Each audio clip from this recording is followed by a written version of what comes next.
Dr. DSchlundt from Vanderbilt University.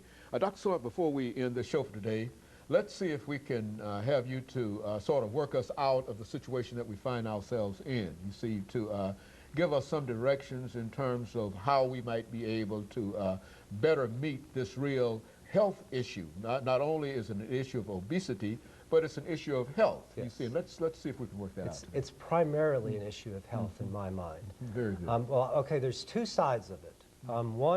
One side is concerted action by communities to try to make the environment a healthier place for our families and our children. The second side is, to the extent that that's difficult or hard or is going to take 25 more years to do, we as individuals and families have to take steps to live healthier despite the difficult environment. So on that environment side, we've got efforts like those by the State Department of Health that are going to try to bring attention to the problem. A law was recently passed in the legislature to regulate the availability of junk food and sugared soft drinks in the elementary schools. And for example, if I wanted a prescription to make a child fat, I would give that child 2 20-ounce soft drinks every day and say, drink these up. Is that bad? And you're getting 500 extra calories a day right there. That's enough to gain a pound a week. So yeah, these are, I mean, these are not trivial issues. The extra calories from the soft drinks, the potato chips, these are all these things add up. So we're going to be looking at ways to try to make the environment healthier. If, for example, we walk outside behind the studio here, what do we find? We find that beautiful new Metro Greenway along the river. So we need to make safe and pleasant places for families and their children to go together to walk or ride bikes. We need to make sure there's playgrounds accessible to every neighborhood and every child. We need to make sure that there's physical activity that's built into the child's school day. So there's a lot of things that we can do. We may need to even look at some questions about how can we regulate the food industry. For example, in Britain, they've passed a law that food companies are not allowed to target their advertising at children during cartoon time, for example. So we may have to look at layers of solutions that deal with public policy, deal with the environment. We also have to work with the communities. So, for example, the African American community is disproportionately affected by this problem, particularly women. Explain that. Well, if you look at the way the weights develop from childhood through the teenage years, boys and girls tend to be about the same until about puberty, and then the girls keep getting heavier and heavier. What happens is that the African American girls, that curve is going up even faster. That's resulting in much higher rates of heart disease, hypertension, and diabetes. By the time African American women are 55 or 60 years old, 3 out of every 4 are overweight. So we have to think, as communities, this is endangering our health, this is endangering our well-being, and how can we all work together? Well, for example, let's just think about the African American church for a second. It's a part of the community that can say, what could we do to help our children be healthier? How could we suddenly become models of healthy behavior for our children? How can we be part of the solution, not part of the problem? Very good. And a lot of things could be done within the church setting, within the school setting, and so forth. Okay, so all of those things on one side is trying to make this a healthier world, a place where it's easier to make healthy choices. You're not afraid of being mugged when you go out for a walk. You're not assaulted by, would you like that supersized every time you go buy some food?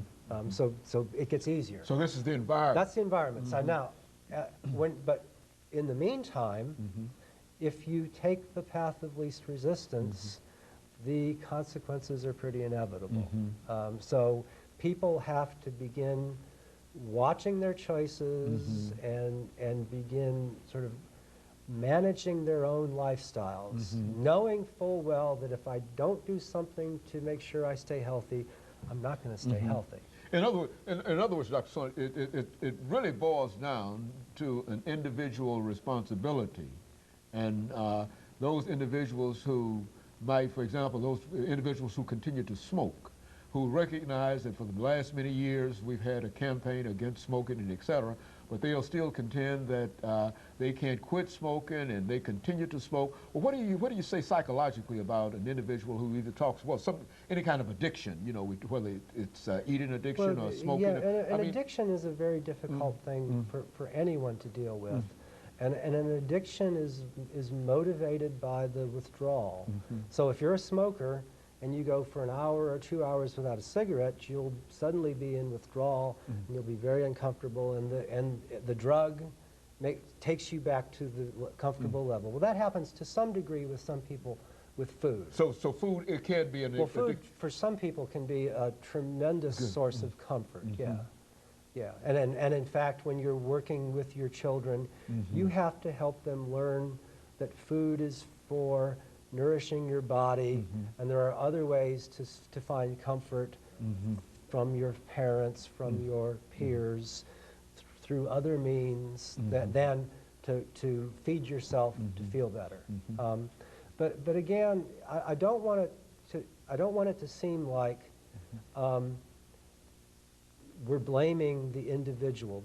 Again, the solution requires taking some individual responsibility for yourself and for your family to make healthier choices, to make an effort to get out and walk, to make sure that your child turns off the TV and does something more active, gets away from the Game Boy and so forth. But it's not just that people are making bad choices, it's that all of these forces are pushing them to make those choices. So we're talking about, that's why it's so hard. It's as though you were trying to paddle a canoe up a stream. Well, the only way you're going to get to where you want to go is to paddle up that stream, but it's hard. It's paddling against the current. And that's the situation that we find ourselves in today, that our children are essentially paddling upstream, and they're going to have to learn to swim, or they're going to have to learn to paddle. They're going to have to learn to be somewhat deliberate about what they eat, and that there's something physically active that's a part of your life every day, and that's what it's going to take to stay healthy in a toxic environment, in an environment that's promoting just the opposite. Well, do you think that it might be helpful if we were to really concentrate in terms of this whole obesity issue on the health aspect of it, to convince children and convince other folks that unless they take healthy action, that they're going to have to accept the consequences, diabetes, strokes, et cetera, et cetera. Is that what we're saying? Yeah, and I think it can actually, you can approach it that way and say, unless you do something to be healthier, all of these terrible things are going to happen to you. The problem with being a 15-year-old and hearing that is that, but they're not going to happen for 40 years or 30 years. So the other approach is to say, if you feed yourself well and are active every day, you are going to feel better, you're going to have more energy, you're going to be able to do everything that you want to do. So if your friends say, hey, let's go run up that hill, you can run up the hill and you're not going to be out of breath. So there's a positive way to think about making healthy choices too. Some people will respond to the fear, others will respond to being drawn to wanting to feel better, wanting to feel like they've got control over their lives and so forth. But I think both perspectives are very important psychologically on your motivation to try to live healthy and to try to teach your children how to live healthy. Very good. And of course, Dr. Schlunt, we've got about half a minute before the end of this show for today. But let me thank you for bringing that excellent information to us.